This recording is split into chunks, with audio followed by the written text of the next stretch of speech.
Oke, selamat siang. Assalamualaikum warahmatullahi wabarakatuh.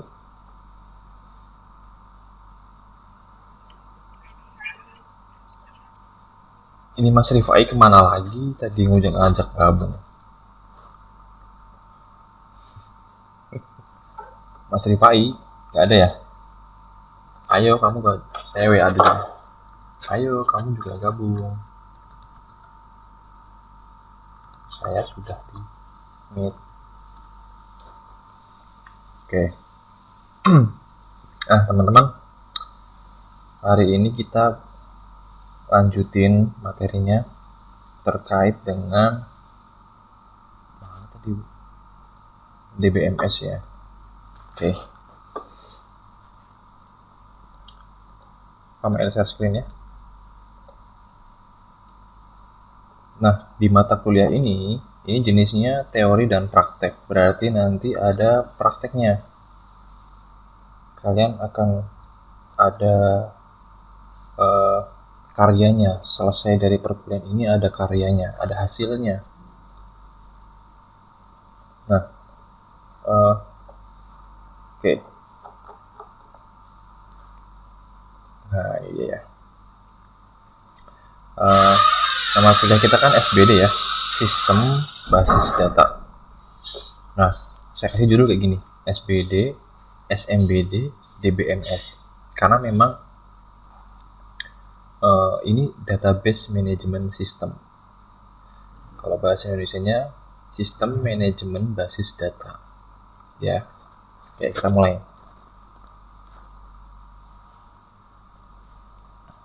Oke, kita mulai. Nah, mata kuliah ini keren banget. Jadi dasar kita dalam membuat sebuah sistem informasi. Yang tadi udah kita bahas kan, kita bikin sistem informasi manajemen. Kita bahas sistem informasi manajemen. Nah, ini adalah rootnya teman-teman. Jadi kalau misalkan sebuah pohon ya,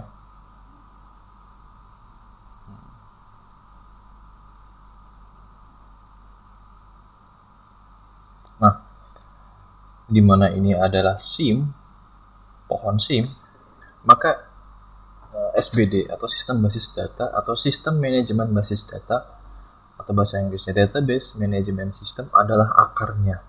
Ininya harus kuat dulu. Pohonnya ini harus kuat dulu di sini. Jadi ini adalah dasar dalam membuat sebuah sistem informasi yang nanti akan digunakan oleh manajemen. Nah, kita mulai dari definisi. Definisinya data. Data itu apa sih? Data itu sesuatu yang bisa dicatat dan bisa disimpan. Jadi sebenarnya ini fakta ya. Fakta, kejadian yang real, realistis, real, nyata, yang bisa dicatat dan bisa disimpan. Nah, disimpannya dalam bentuk apa? Objek atau kejadiannya. Objeknya ini, data yang disimpan ini bisa tadi mahasiswa. Kalau kita berbicara sistem informasi akademik, objeknya mahasiswa, dosen, makul, gitu ya. Nah, kejadiannya apa? Mahasiswa. Mahasiswa kejadiannya misalkan presensi. Ya, dosen ngapain? Dosen kejadiannya isi nilai. Nah, ini kan kejadian yang harus disimpan dalam bentuk data. Nah, untuk mengelola ini sampai isi nilai ini, maka dibutuhkanlah alat atau aplikasi yang memudahkan dalam penyimpanan ini. Dulu sebelum ditemukannya komputer, orang menyimpan semua kejadian ini kan dalam bentuk folder ya, kertas-kertas gitu. Nah, sekarang setelah ditemukannya komputer, maka kita bisa menyimpan data tersebut dalam bentuk digital. Namun sebelum ke sana, format penyimpanan data kita perlu pelajari dulu. Apa saja data yang bisa disimpan? Yang pertama tentu teks, ya, seperti yang saya tulis ini teks. Lalu angka itu biasanya buat nilai. nilai kalian 1, 2, 3, atau 4. Sehingga kalau dikalkulasi semua mata kuliah, kan jadi namanya KRS. IPK. IPK-nya berapa? Kalian bisa ngomong 3,7 Pak, 3,4, Pak Mail 3,06, hahaha, gitu ya. Gambar, jadi kita juga bisa menyimpan gambar. Nah, ini contohnya Facebook ya. Video, kita juga bisa menyimpan video, contohnya YouTube. Suara, kita juga bisa menyimpan suara di SoundCloud ya.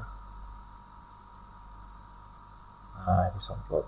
Jadi format penyimpanan data itu, data yang bisa disimpan formatnya ini, teks, angka, gambar, video, dan suara. Nah, database atau basis data, jadi kalau datanya udah berkumpul banyak, kita namakan database atau basis data, yaitu apa? Kumpulan data yang saling berelasi ya. Contoh kayak tadi, mahasiswa kan punya data sendiri ya, dia punya NIM, dia punya nama, dia punya alamat, dia punya prodinya apa, STI gitu. Lagi ngapain? Dia lagi presensi. Nah, relasinya ini dilakukan dalam database management system. Nah, jika kita melihat format penyimpanan data tadi ini ya, kita bisa membagi menjadi 3. Tadi saya belum menambahkan di sini lokasi ya, karena sekarang sudah berbasis lokasi penyimpanan data. Kalau kalian buka Maps, kalian bisa menyimpan alamat rumah kalian di Maps tersebut. Nah, jika data yang disimpan yaitu teks dan angka, teks dan angka itu contohnya apa ya? Ini seperti ini. Kalian nyimpan data kalian, nama di syakat kalian, di mana? Di syakat kalian ya. Kalian login di syakat, kalian bisa memperbarui data. Maka itu dinamakan tradisional database. Database yang masih tradisional, di mana bisa menyimpan teks dan angka saja. Tapi kalau sudah bisa menyimpan gambar, video, dan suara, itu dinamakan multimedia database. Nah, jika database-nya bisa menyimpan lokasi, ini maps, ini jalan,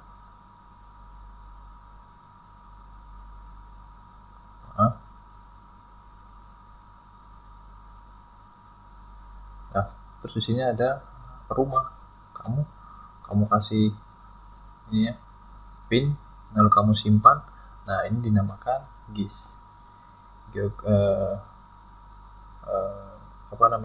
Information System, Graphic Information System, Geographic Information System, GIS. Oke. Nah, jenis DB tadi kita bisa bagi ya, jenis database, transaksional, dan data warehouse. Jadi ini berdasarkan jenis kegiatan ini maksudnya. Jenis kegiatan yang kita lakukan menggunakan database. Jadi bisa jadi kamu setiap hari ini sudah menggunakan database ya. Dan pastinya sudah, karena kalian dalam mengisi presensi, mengisi PKM, membuat menjawab soal UTS, itu kan udah pakai sistem ya, maka itu berhubungan dengan database. Nah, kita bisa membagi jenis kegiatannya transaksional. Kalau transaksional berarti jenis kegiatannya ya transaksi, seperti mengisi KRS, mengisi presensi, dan sebagainya. Jadi bersifat transaksi, ada pertukaran data. Nah, kalau data warehouse ini mengumpulkan. Jadi dia punya gudang satu, dia punya gudang lagi, dia punya gudang banyak ya. Ini Seritek nih biasanya ini. Data Seritek kan besar. Nah, ini dikumpulkan. Jadi saling berrelasi. Nah, servernya di sini, maka ini dinamakan data warehouse. Ini ware itu ya, besar ya, rumah yang besar. Digunakan untuk apa tadi yang seperti di manajemen tadi ya? Digunakan untuk proses analisis dalam pengambilan keputusan ya. Jadi datanya ini nanti kalian ya sebagai analisis datang masuk ke sini, narikin semua datanya ini untuk kalian analisis. Oh iya, ini kayaknya perlu menyetok bahan baku ini nih untuk tahun 2021 karena trennya lagi senang pakai bahan ini. Nah, inilah kalian yang melakukan proses analisis ini ya. Oke. Nah, uh, database itu perlu kita kelola dengan alat. Jadi kalian nggak bisa apa namanya karena gini ribet banget kalau misalkan datanya itu udah banyak kayak tadi kan. Kalau udah satu mahasiswa diwakili satu lembar formulir, ini nama, ini foto kamu, nama. Maka kalau 1000 mahasiswa kita butuh 1000 lembar. 1000 lembar ya, 1K lembar. Nah, jika dalam satu hari 1000 mahasiswa ini melakukan presensi sebelum menggunakan database, maka butuh sekian lembar ya teman-teman. Dalam seminggu berarti butuh 7000 lembar untuk satu mata kuliah. Lah kalau sehari 10 mata kuliah berarti 70.000 lembar. Ini kan sangat ribet ya, makanya kan orang berpikir lalu menciptakan database. Nah, untuk mengelola data ini yang bukan berbentuk fisik lagi tapi sudah berbentuk digital, tidak bisa kita pegang ya, adanya di dalam perangkat itu, maka kita perlu kelola. Nah, dalam mengelola ini dibutuhkanlah software. Kenapa kita butuh software? Dan software bagaimana yang bisa dipakai? Software yang mampu mendefinisikan data. Contoh ya, contohin. Contohnya itu seperti ini. Nah, ini dia. Host.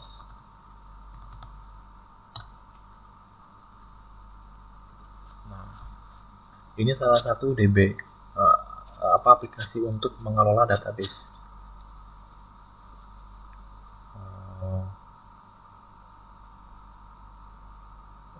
Oke, siakat masih loading. Siakat ya, ini siakat. Oh sorry, OPQRS siakat. Ini dia. Ini di sini ada tabel mahasiswa. Nah, jadi data mahasiswa di sini ada berapa ini? Oke, loading. Kita tunggu ya. 69%. Nah, ini ya. Ada 4335 total datanya ini. 4335. Ya. Saya mau hapus satu data mahasiswa.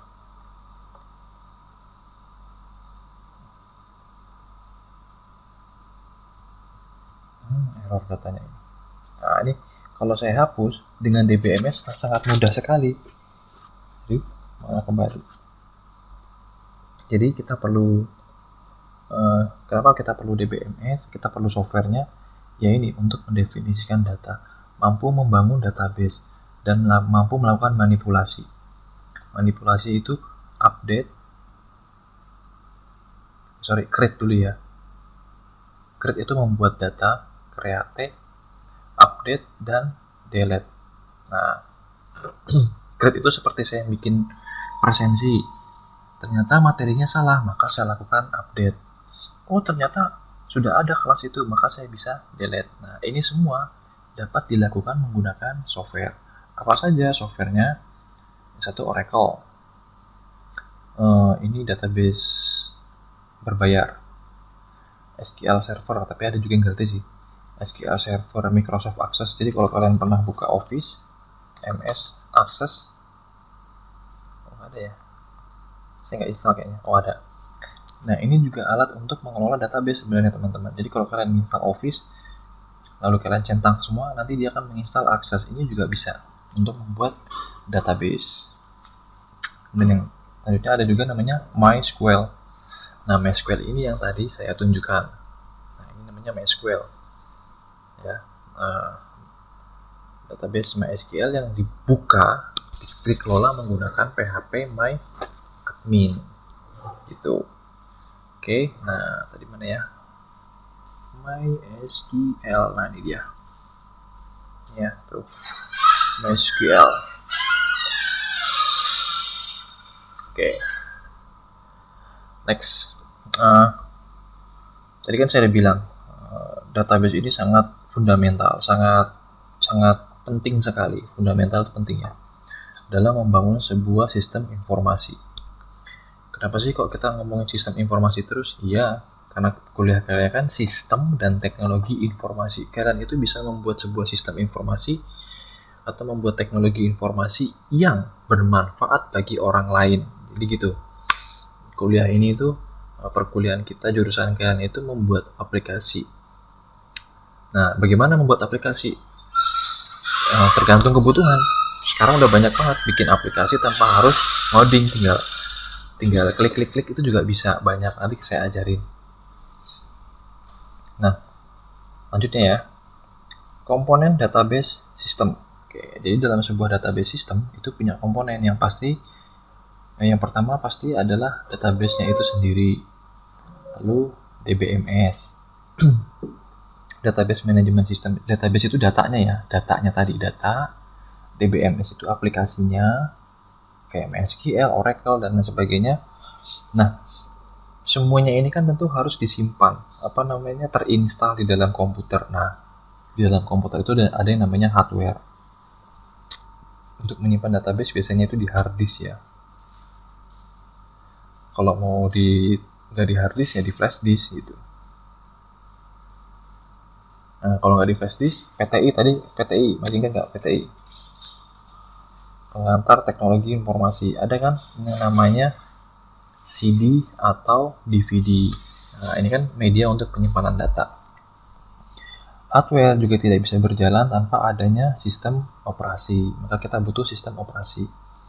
Sistem operasi tidak akan berjalan kalau tidak ada user yang menggunakannya. Terus aplikasi lain. Nah, aplikasi lain ini seperti sistem informasi akademik.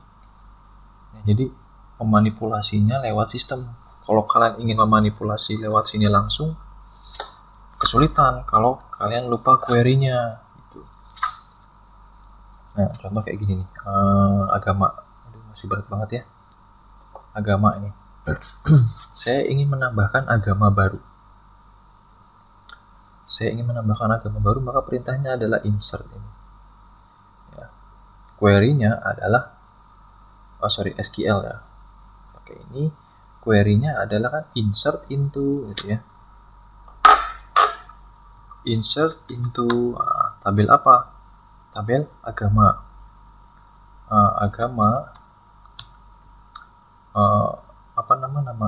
Nama fieldnya itu apa? ID agama tadi ya. Terus ada nama agama, values. Kalian harus paham kan kayak gini. Nah, ini sangat menyulitkan. Jadi kita butuh aplikasi yang bisa menyimpan data secara tampilan. Jadi kalau ingin merubah namanya ya lewat sistem aja, nggak usah lewat database kayak gini. Nah, itu yang dinamakan dengan aplikasi lain. Jadi sistem informasi akademik, jadi sudah berupa sistem, tampilannya itu udah berwujud sistem. Kalian tidak perlu lagi ke dalam database untuk merubah data, tapi merubahnya lewat sistem. Kalian login, terus kalian mau klik edit data gitu ya. E-learning gitu ya. E-learning SK. Nah, saya mau merubah mata kuliah saya. Nggak perlu langsung ke database-nya yang tadi saya download itu ya, di sini nih. Saya nggak perlu merubah di sini, tapi saya tinggal langsung membuka sini. Saya login di sini, Ismail. Dengan passwordnya, login. Nah, saya tinggal merubah. Nah, tinggal ngeklik aja gitu. Nah, itulah yang dinamakan dengan aplikasi lain. Jadi dibangun sebuah sistem untuk melakukan manajemen database tadi. Apa keuntungannya menggunakan DBMS? Ya tentu kalau kita masih pakai kertas tadi, sekali absen itu butuh 1 rim gitu ya. Maka kalau selama 1 semester nanti butuh berapa rim, kita butuh berapa loker meja gitu ya, butuh berapa ini. Wah ini sangat memboroskan ruangan gitu loh. Jadi memudahkan menggantikan ruangan yang besar dalam penyimpanan data jika masih menggunakan dokumen. Karena sudah digital, kita mungkin akan menyimpan di dalam sebuah flash disk ya. 10 GB nggak ada, 16 GB. Jadi semua data ini disimpan di sini dan masih lebih, masih turah, masih sisa. Yang kedua apa? Mempermudah dalam pencarian data. Contoh, kalian ke bank, pengen tarik tunai di bank. Kalau menggunakan database seperti ini pasti dia akan mencari. Namanya siapa? Oh, namanya Renata. Berarti cari loker yang khusus untuk huruf R. Ternyata ada di lantai 10. Jelimet, tidak munggah sih. Nah, kalau menggunakan ini, kita butuh sistem aja gini, ada kolom pencarian. Ketik Renata, nanti datanya langsung muncul. Seret. Oh iya, saldonya 100 miliar. Menarik berapa? 1 miliar. Nah, jadi mempermudah dalam pencarian data. Terus dapat diakses di mana saja. Contohnya ATM. Kamu punya uang di bank BCA. Kamu lagi main ke Paris. Kamu kehabisan duit, tinggal nyari ATM. Nah, karena ATM-nya itu udah Mastercard, jadi bisa ditarik di mana saja, maka kamu bisa ngambil uang. Jadi karena sudah pakai database, namanya itu kan tersimpan di dalam database. Jadi kartu kamu itu diakui di negara manapun gitu ya. Terus selanjutnya multiple user access. Nah, ini seperti sistem informasi di kampus kita. Kita punya berapa sistem sih? Oke, kamu itu bisa melihat di ini ya. Kalau Simado Aiska. Kalau kalian apa sih? Sistem informasi dosen. Kalau kalian Simahas ya. Bener nggak? Nah, kalau Simado itu kita udah punya sistem ini 1, 2, 3, 4, 5, 6, 7, 8, 9, 10, 11, 12 tuh. Kita punya, ada meeting sekarang. Coba saya pengen lihat ini. Baru tahu ini. Update baru. Oh nggak bisa, berarti belum ready sistemnya. Meeting. Ya, gitu ya. Nah, jadi database-nya ini, semua sistem ini, itu yang tadi saya download. Ya, di sini semua datanya ini tersimpan di sini semua. Akun loginnya, akun aktivitasnya tersimpan di sini. Jadi satu database dipakai, untuk beberapa sistem. Nah, itu yang dinamakan multiple user access. Terus kita juga bisa melihat keamanan data. Maksudnya gimana? Nah, gini nih maksudnya. Kalau saya login sebagai admin,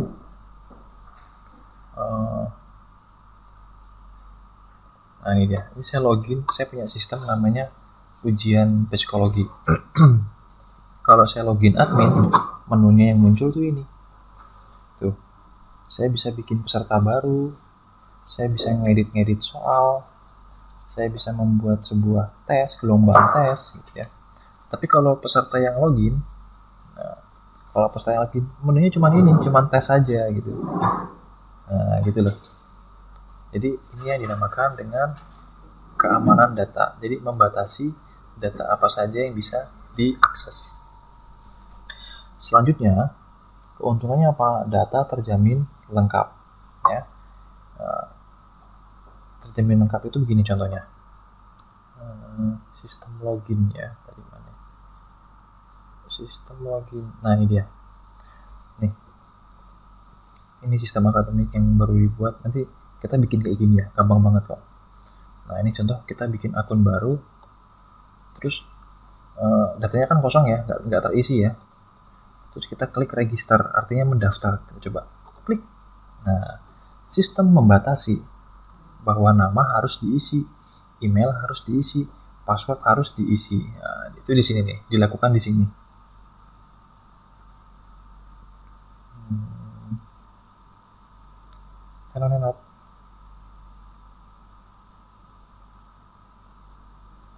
Kenapa ini? Ini terganggu sama render ini. Oke. Nah, ini gampang banget. Nanti kalian nggak usah takut duluan. Gua kok pak. Ini sekali klik nanti dia akan menggenerate kode-kode seperti ini. Nggak usah takut. View user, view register.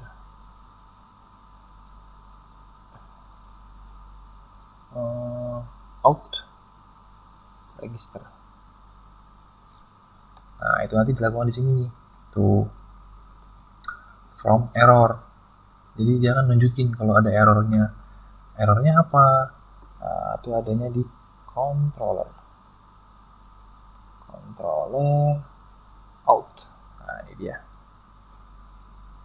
Nah, jadi kalau misalkan fungsi pendaftaran, fungsi register, nah ini dia tuh ya. Kalau namanya nggak diisi kan harus dikasih perintah required, itu wajib diisi. Jika tidak diisi maka pesan errornya adalah bos, nama harus diisi lah. Masa gini aja nggak paham. Nah gitu ya coy ya, coba gini ya. Kita coba lagi. Seret. Nah tuh bos, nama harus diisi lah. Masa gini aja nggak paham. Masa ya kita merintahin komputer untuk menampilkan kayak gini kalau kejadiannya data ini nggak diisi. Nah asik tuh ya. Jadi data terjamin lengkap. Kita bisa memanipulasi programnya supaya data-data itu harus diisi. Nah kalau dalam ini perintahnya ini tadi, perintahnya nah ini required. Nah, dia harus diisi. Required, dia harus diisi ya. Nah, email juga harus diisi ini. Email juga lah harus diisi. Mau gini aja nggak paham John. Nah dia apa konyol ya apa, tapi ya terserah, kita yang bikin sistem kok. Register. Nah email juga harus diisi, maksudnya gitu. Asik kan ya. Ya saya kembalikan, ini dibaca orang nanti nggak bagus ini.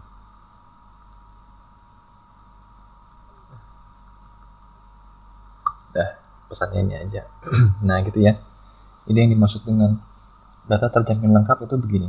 Nah, kemudahan mengontrol data ya, seperti yang tadi saya sampaikan. Kalau saya ingin menghapus data ini dia. Nah, kalau saya ingin menghapus satu data, maka kalau tidak pakai program, kalau tidak pakai database management system akan sangat sulit. Kita harus melihat datanya dulu ya, melihat datanya. Nah seperti ini. Nah kalau pakai DBMS kita tinggal klik delete, atau mau diedit itu juga bisa. Nah gitu ya. Nah, kemudahan dalam mengontrol data. Dan yang ketiga, ini mudah dalam membuat aplikasi. Jadi kalau udah ada database, seperti di awal saya bilang tadi, nah ini yang menjadi fundamental. Mau dibikin sistem kayak apa aja bisa. Yang penting ininya bagus dulu. Nah, di perkuliahan inilah kita menciptakan sebuah database yang bagus dan kuat. Ya. Sehingga nanti kalau mau dibikin sistem A, sistem B, sistem C, sistem D, itu udah oke. Karena DBMS-nya atau database management system kitanya itu udah keren duluan, udah kuat duluan gitu. Oke, sampai sini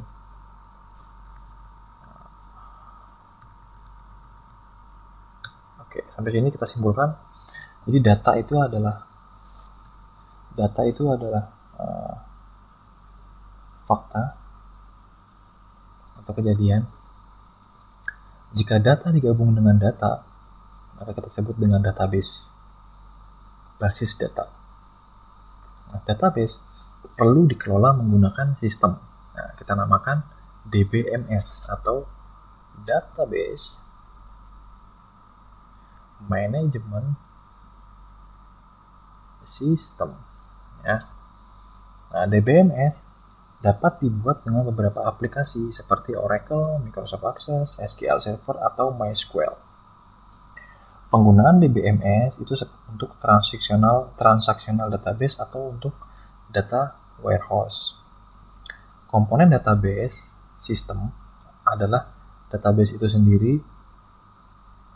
softwarenya, aplikasi DBMS-nya, hardware untuk menginstal, sistem operasi untuk mengendalikan ini, user untuk mengoperasikan sistem operasi, dan aplikasi yang akan membantu si user dalam manajemen data. Keuntungannya, multiple user, datanya aman, datanya lengkap, mudah diakses, dan mudah dimanajemen, dan membantu kita dalam membuat aplikasi. Ya, jadi kalau nanti kamu dapat project, tolong dong bikin sistem informasi pendaftaran mahasiswa baru. Nah, DBMS yang kamu bangun harus bagus dulu supaya nanti si programmernya paham.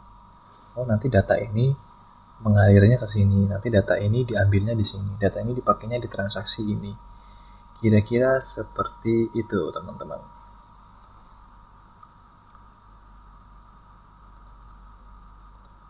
Oke. 32 menit.